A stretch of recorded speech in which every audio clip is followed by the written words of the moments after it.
আহিরির সাথে সংগ্রাম সেনকে কথা বলতে দেখে আহিরির গোপন চক্রান্ত জেনে গেল রাঙ্গা। হ্যাঁ বন্ধুরা, আমরা এমনটাই দেখতে পাবো রাঙ্গাবতী তীরন্দাজ ধারাবাহিকের আগামী পর্বগুলোতে। আহিরি বলে, রাঙ্গা তুমি যতই আমাকে নজরে রাখো না কেন, বাড়ির বাইরে আমি তোমাকে শেষ করে ফেলবো, আর সেই ব্যবস্থাও আমি অলরেডি করে ফেলেছি। অপরদিকে রাঙ্গার একাডেমিতে নতুন কোচ স্যার আছে সংগ্রাম সেন নামে, যে রাঙ্গাকে প্র্যাকটিস করাবে ন্যাশনাল চ্যাম্পিয়নশিপের জন্য। এরপর একলব্য একাডেমিতে চলে আসে, আর একাডেমিতে এসে রাঙ্গার সাথে কোচ স্যার সংগ্রাম সেনকে দেখে একলব্য প্রচণ্ড ক্ষেপে যায়। রাঙ্গার উপর অভিমান হয় একলব্যের। তবে রাঙ্গার মনে সন্দেহ হয় সংগ্রাম সেনকে নিয়ে। রাঙ্গা বলে, হঠাৎ ওই কোচ স্যারটাই এলোই বা কেন? আমার একার লিগে কে উনি? এমন নয় তো যে আমার আর উড়ানবাবুর সম্পর্কটা খারাপ করবার লিগে কেউ ওনাকে পাঠিয়েছে? সবটা একটা চক্রান্ত, সবটা আবার আহির দিদির চক্রান্তটা নয় তো?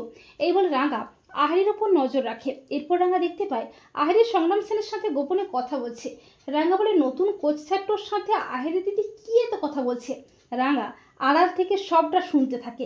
আহিরি সংগ্রাম সেনকে বলছে, আপনাকে ঠিক যেভাবে বলেছি আপনি ঠিক সেভাবেই করবেন।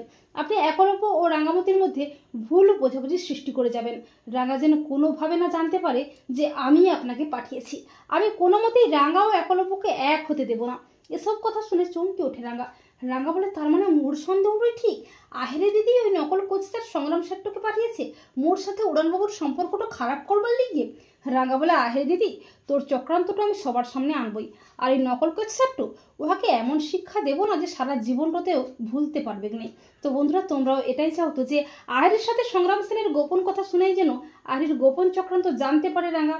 কমেন্ট করে এক্ষুনি জানিয়ে দাও তোমাদের মতামতটি।